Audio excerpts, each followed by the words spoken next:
예, 박근혜 대통령의 동생 박지만 회장의 수행비서가 지난 30일에 돌연 숨졌습니다. 성이 주 씨입니다. 주모 씨라고 해두죠. 경찰은요, 주모 씨가 심근경색으로 급사한 거다 이렇게 발표를 했습니다만 의혹은 잦아들지 않고 있습니다. 그도 그럴 것이 주모 씨는 박근현 씨의 남편이죠. 신동욱 총재와 박지만 씨 사이 재판의 증언자였습니다. 이 재판의 증인 박 대통령의 오촌 조카 2명에 이어서 이 비서 주모 씨까지 숨지자 수상하다는 얘기가 나올 수밖에 없는 거죠. 자, 이 사건의 당사자죠. 신동욱 공화당 총재 직접 연결해 보겠습니다. 신 총재님 안녕하세요. 예, 안녕하세요. 새해 복 많이 받으십시오. 예, 새해 복 많이 받으십시오. 이번에 숨진 박지만 회장의 비서 주모 씨, 지금 경찰청장은 의혹 가질 만한 사안이 아니다. 부검해봤는데 심근경색이다 이렇게 얘기를 했거든요. 국가수에서 발표한 내용이니까 일단은 믿어야 되겠지요. 예. 그렇게 믿고 있고요. 하지만은 저와 관계된 사건 속의 등장인물들이 무려 4년 동안에 6분이 이 세상을 떠났다는 겁니다. 6분이라면은 누구 6분이 되죠? 2011년도에는 박영철, 박용수. 이분들이 이제 박근혜 대통령의 오촌 조카 2명. 네, 그렇죠. 또 2012년도에는 이춘상 보좌관. 그리고 그 박영철 씨의 오른팔이었던 일명 짱구파 보스 항선웅 씨가 라면을 먹다가 천식으로 사망을 하죠. 그리고 정윤혜 씨와 아주 가깝게 지냈던 또 한 분이 계십니다. 아하. 거기다가 이번에 박지만 씨의 수행 비서까지. 네, 그렇죠. 그렇다면은 4년 동안에 6분이 세상을 떠난다. 과연 확률적으로 몇 %일까요? 자, 그럼 여기서 지금 이제 이 사건의 자초지종을 모르시는 분들은 도대체 무슨 사건이 2007년에 벌어졌길래 이렇게 줄줄이 그 사건과 연루된 사람들이 숨졌다라고 주장을 하시는가 궁금해하실 거예요. 2007년에 그 사건이 뭡니까? 2007년도에 4월 중순경으로 전 기억을 하는데, 예. 유경재단에 제가 감사실장으로 재직하던 때였습니다. 예. 아침 9시경에 박용철 씨와 짱구파 황선웅, 그 일행 한 10여 명이 재단에 들어왔어요. 저에게 막 폭행을 가하기 시작했습니다. 왜요? 왜? 뭐라고 하면서? 그 박용철 씨가 했던 얘기는 저를 보고 사기꾼이라는 표현을 썼어요. 그리고 경찰들이 들어왔고, 그래서 저는 회의 중이니까 돌아가셔도 좋습니다라고 해서 경찰들은 돌려보냈고, 예. 그러자 박용철 씨가 굉장히 많이 힘들어했어요. 왜요? 아니 어떻게 경찰을 돌려보낼 수가 있습니까?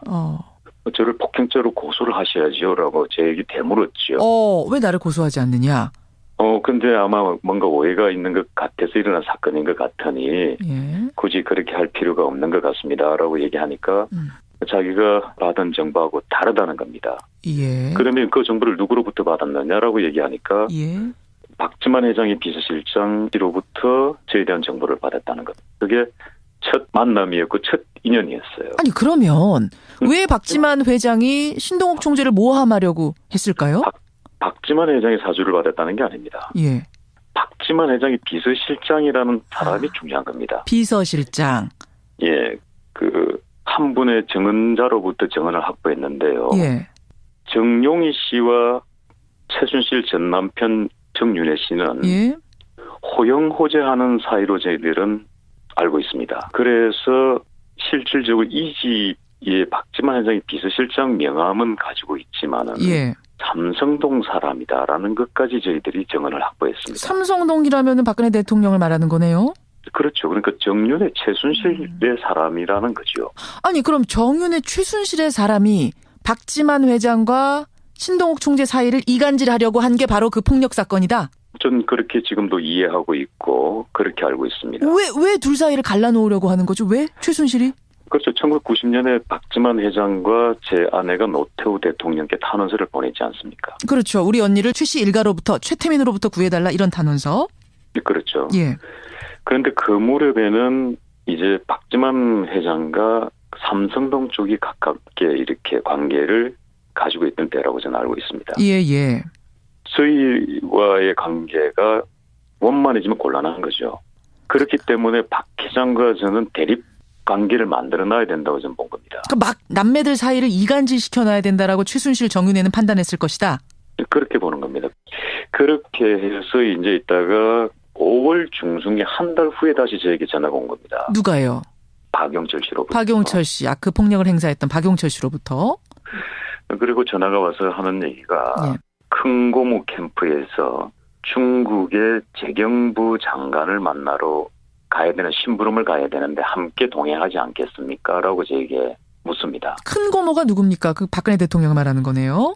그렇죠. 조카니까. 예. 예. 그러고 나서 사고가 난 겁니다. 예. 칭다오에서 있었던 일 간략하게 청취자들께 좀 전해주신다면 간략하게. 중국의 조직폭력배들과 함께 저를 마약으로 일단은 엮으려고 했어요. 첫 번째는 500ml 생수병에서 이렇게 연기가 올라오더라고요. 거기 양쪽에 이렇게 빨대가 꽂혀 있고 그런데 저는 그 빨대를 손으로 잡고 입에 갖다 대고 풀어냈지요. 바깥으로. 그리고 최대한 그들에게 협조를 하면서 속여야 된다고 좀 판단을 했지요. 예. 왜냐면은 반드시 살아서 돌아와야 되니까요. 예. 그렇게 해서 저는 속옷 차림을 뛰어내렸죠. 맨발로. 지갑만 챙겼어요. 예. 그렇게 해서 다리를 심하게 골절을 당했고 예. 힘들게 해서 7월 5일 날 제가 한국에 들어옵니다. 참, 정말 소설 같은 영화 같은 일을 당하고 한국에 돌아왔는데 그게 더 문제가 된 거지요. 사실은 중국에서 죽었어야죠. 아니 그 배우는 지금 누구라고 생각을 하시는 추정을 하시는 거예요? 그 당시에는 제가 판단을 했으니까 그 세 사람을 고소를 했겠지요. 그러니까 박지만 회장이라고 생각하신 거죠? 그렇죠. 박용철 씨가 2010년 9월 1일 법정에 증언을 했으니까요. 예. 그 증언한 사실을 가지고 고소를 한 거지요. 자, 그러면 박지만 회장의 수행비서 주 씨 같은 경우는 그 당시 재판에 나가가지고 신동욱 총재에게 불리한 증언했잖아요. 그 부분에 있어서 잘 설명이 안 되는데요. 최근에 혹시 주 씨를 만난 적 있으세요? 작년 10월 달에 우연히 만났습니다. 그러셨어요. 근데 내가 궁금한 게 있어서 그런데 어떻게 과거에는 청와대 3인방들과 협력 관계였는데, 요즘 어떻습니까? 라고 한번 물어봤죠. 예. 그런데 청와대에 입성하고 나서는 모든 연락이 다 차단되었습니다. 문고리 3인방과는? 예, 그래서 우리는 굉장히 심한 배신감을 느끼고 있습니다. 그렇게 얘기해서 제가 깜짝 놀랐죠. 근데 그것만으로는 주 씨가 뒤늦게 진실을 밝히려 하자 지금 뭔가 음해를 당했다라고 판단하기에는 조금 부족하지 않습니까? 근거가? 글쎄요, 전 그까지는 제가 저하고는 인연은 거기까지고요. 예. 그리고 이 사건과 어찌됐든 간에 정보를 가지고 있는 분들이 예. 전부 다 두려움에 떨고 있어요. 최순실 씨만 구속되어 있지 않느냐라고 얘기하더군요. 그게 무슨 말입니까? 최순실 씨만 구속되어 있지 않느냐? 아직도 그 세력이 살아있다는 거죠. 그러니 우리는 두렵고 무섭다. 누굴까요, 그러면? 최순실 씨만 구속되어 있지 않느냐라는 거는 그럼 누구를 더 얘기하는 걸까요? 박근혜 대통령은 아닙니다. 박지만 회장도 아닙니다. 예. 거기까지만 말씀드리죠. 그리고 제가 박지만 회장 얘기 나온 김에 제가 이 방송을 통해서 공개적으로 예. 박지만 회장께는 제가 진심으로 용서를 구하고 사과의 말씀을 드려야 되겠습니다. 그건 무슨 말씀이세요? 지금 와서 새로운 정황 증거들이 나오고 했을 때 박지만 회장도 피해자다. 그러니까 박지만 회장을 내세워서 저와 이간질을 하려고 했고 예. 제가 제 판단의 실수로 인해서 예. 사실은 박지만 회장에게 큰 마음의 상처를 준 건 사실입니다. 그래서 이 방송을 통해서 새해에 박지만 회장께는 제가 진심으로 사과드리겠습니다. 미안합니다. 예. 그러면 박지만 회장이 아니라 다른 세력, 바로 그 세력이 이제와 생각하니 최 씨 일가일 거라고 생각하시는 거예요? 그렇지만 그것마저도 이제 장담할 수가 없다라는 거죠. 왜냐하면은 지금 제 주변에 있는 사건들은 상상 그 이상의 상상이지 않습니까? 아니 근데 실체가 없다 그러면 정말로 그냥 우연일 수 있는 거 아닙니까? 틀림없는 팩트 하나는 있죠. 뭔가요? 제가 피해를 봤다라는 건 팩트입니다. 예, 그렇죠. 그리고 미스테리한 사망 사건의 원인은 저라는 겁니다. 그래서 제가 마음이 많이 무겁고 힘듭니다. 알겠습니다. 그러면 혹시 신동욱 총재님, 신 총재도 어떤 신변의 위협을 느끼세요? 뭐 누가 미행한다든지 뭔가. 제 고향집에 나타났던 어머니 사람 2사람이었죠. 토요일 날. 언제 토요일이요? 작년 크리스마스 전후입니다. 그거 얼마 안 됐네요? 그럼요. 그렇게 해서 저희 집을 두리번 거리고 그분이 이야기를 나눈 대상자가 저희 형수인데 예. 제 형수인 줄 몰랐던 거죠, 그분은. 뭐라고 뭘 묻더랍니까? 뭐 그냥 뭐 집이 좋네요, 뭐 이러면서 여기 뭘 합니까? 아니 근데 그냥 뭐 관광객이 지나가다가 물어봤을 가능성은 없겠습니까? 근데 저희 그 집은 관광객이 들어올 수 있는 공간입니다. 그런 곳이 아니란 말씀이에요. 그렇죠. 어떤 행색이었답니까? 그래서 경찰이라고 얘기를 했는데 신분증을 달라니까 신분증을 주지 않다라고 얘기를 하더라고요. 그 말이 안 되죠. 경찰이라고 신분증을 줘야죠. 그런 일을 겪으셨군요. 그런 와중에 이 주모 씨 사망이 벌어지니까 이게 정말 자연사일까라는 의심을 품게 되신다는 말씀. 사실은 야당 측에서도 지금 이 대통령 오촌 조카 살인 사건의 재조사를 요청을 했습니다. 특검에서 혹시 연락은 못 받으셨어요? 특검에서는 연락을 못 받았습니다만 조만간에 오지 않을까라고 조심스럽게 생각이 드네요. 예. 어차피 이 사건의 중심에 서가 있는 인물이 저니까요. 참 미스테리한 일들이 막 얽히고 얽혀서 지금 들으시는 분들이 영화 같다라는 생각이 지금 드실 것 같은데. 영화보다도 더 영화 같죠. 그러게 말입니다. 네. 이것과는 별개로 최순실 씨 이복 오빠죠. 최재석 씨가 29일 특검에 출석을 했습니다. 거기서 어떤 얘기를 했냐면 최태민 씨가 숨진 게 타살로 의심된다. 또 이런 의혹을 하나 제기했거든요. 제가 아는 지인을 통해서 예. 이 부부에게 사죄를 하고 싶다고 최재석 씨가. 무슨 사죄요? 무슨 사죄요? 본인은 최태민 씨의 아들로서 우리 부부가 겪었던 이런 아픈 이야기들 이런 거에 대한 뭐 전반적인 사죄를 하고 싶다는 그런 사과를 하고 싶다. 의미였어요. 그러셨군요. 그 최재석 씨가 바로 그 최재석 씨가 지금 아버지 최태민 씨의 타살설을 제기를 하고 왔답니다. 특검에서. 어떻게 생각하세요? 통화 중에 제가 그 얘기를 물어보기도 전에 예. 최재석 씨가 먼저 얘기를 했어요. 우리 아버지는 독살됐다고요. 독살됐다. 자식들 간의 어떤 재산 다툼에 의해서 독살됐다. 지금 이렇게 주장하고 있는 거죠? 본인은 확신을 한다고 얘기를 하더군요. 확신을 한다고요? 어떻게요? 왜냐하면 돌아가시기 며칠 전까지 본인은 그 당시 중국에 있었는데 예. 통화를 했는데 목소리가 굉장히 뭐 건강했다 그럽니다. 그리고 나서 이제 늦게 그 사실을 알게 됐고 예. 그래서 왔을 때 안매장이 돼 있었다고 얘기를 해요. 안매장이 돼 있었다고요? 그렇죠. 근데 그 장소는 지금 현재 그 얼마 전에 방송에 나왔던 용인의 현재 산소 있지요. 예. 그것을 먼저 안매장을 하고 난 이후에 그렇게 산소화가 이렇게 크게 만들어졌답니다. 그래요. 하나 더 첨언하자면 예. 최재석 씨의 형제들. 예. 그 형제들에게 조직 폭력배들이 동원이 됐고 그 조직 폭력배들이 그 회 뜰 때 사용하는 칼 있지요. 우리 일명 사시미 칼이라고. 예. 그 칼의 위협에 의해서 각서를 쓸 수밖에 없었답니다. 재산 포기. 네.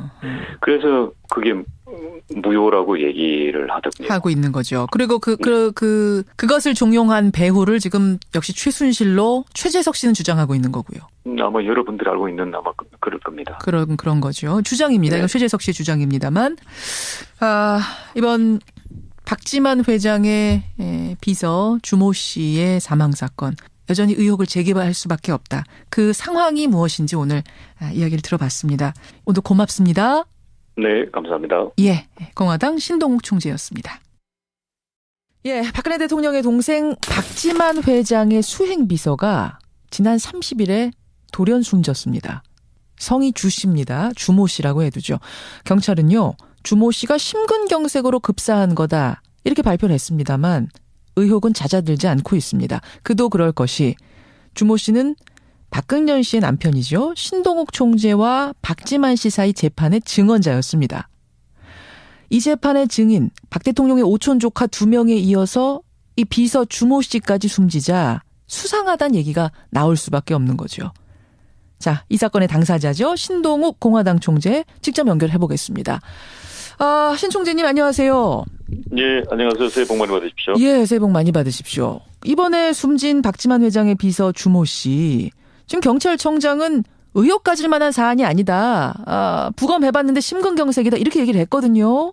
국가수에서 발표한 내용이니까 일단은 믿어야 되겠지요. 예. 그렇게 믿고 있고요.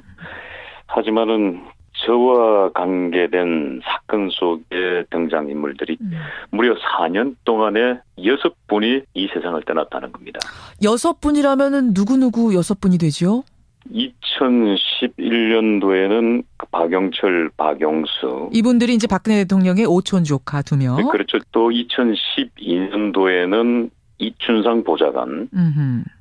그리고 그 박영철 씨의 오른팔이었던 일명 짱구파 보스 항선웅 씨가 라면을 먹다가 천식으로 사망을 하죠. 그리고 정윤혜 씨와 아주 가깝게 지냈던 또 한 분이 계십니다. 아하. 거기다가 이번에 박지만 씨의 수행 비서까지. 그렇죠. 그렇다면은 4년 동안에 6분이 세상을 떠난다. 과연 확률적으로 몇 %일까요? 자, 그럼 여기서 지금 이제 이 사건의 자초지종을 모르시는 분들은 도대체 무슨 사건이 2007년에 벌어졌길래 이렇게 줄줄이 그 사건과 연루된 사람들이 숨졌다라고 주장을 하시는가 궁금해하실 거예요. 2007년에 그 사건이 뭡니까? 2007년도에 4월 중순경으로 전 기억을 하는데 예. 유경재단에 제가 감사실장으로 재직하던 때였습니다. 예. 아침 9시경에 박용철 씨와 짱구파 황선웅 그 일행 한 10여 명이 재단에 들어왔어요. 저에게 막 폭행을 가하기 시작했습니다. 왜요? 왜? 뭐라고 하면서? 그 박용철 씨가 했던 얘기는 저를 보고 사기꾼이라는 표현을 썼어요. 그리고 경찰들이 들어왔고 그래서 저는 회의 중이니까 돌아가셔도 좋습니다라고 해서 경찰들은 돌려보냈고 예. 그러자 박용철 씨가 굉장히 많이 힘들어했어요. 왜요? 아니 어떻게 경찰을 돌려보낼 수가 있습니까? 저를 폭행죄로 고소를 하셔야지요라고 제게 되물었죠. 왜 나를 고소하지 않느냐? 근데 아마 뭔가 오해가 있는 것 같아서 일어난 사건인 것 같으니 예. 굳이 그렇게 할 필요가 없는 것 같습니다라고 얘기하니까 자기가 받은 정보하고 다르다는 겁니다. 예. 그러면 그 정보를 누구로부터 받았느냐라고 얘기하니까 예. 박지만 회장이 비서실장으로부터 저에 대한 정보를 받았다는 것. 그게 첫 만남이었고 첫 인연이었어요. 아니 그러면 왜 박지만 회장이 신동욱 총재를 모함하려고 했을까요? 박지만 회장이 사주를 받았다는 게 아닙니다. 예. 박지만 회장이 비서실장이라는 사람이 중요한 겁니다. 비서실장. 예. 한 분의 증언자로부터 증언을 확보했는데요. 예. 정용희 씨와 최순실 전 남편 정윤혜 씨는 예. 호영호재하는 사이로 저희들은 알고 있습니다. 그래서 실질적으로 이 집에 박지만 회장이 비서실장 명함은 가지고 있지만은 예. 삼성동 사람이다라는 것까지 저희들이 증언을 확보했습니다. 삼성동이라면은 박근혜 대통령을 말하는 거네요. 그렇죠. 그러니까 정윤의 최순실의 사람이라는 거죠. 아니 그럼 정윤의 최순실의 사람이 박지만 회장과 신동욱 총재 사이를 이간질하려고 한 게 바로 그 폭력 사건이다. 전 그렇게 지금도 이해하고 있고 그렇게 알고 있습니다. 왜 둘 사이를 갈라놓으려고 하는 거죠? 왜 최순실이?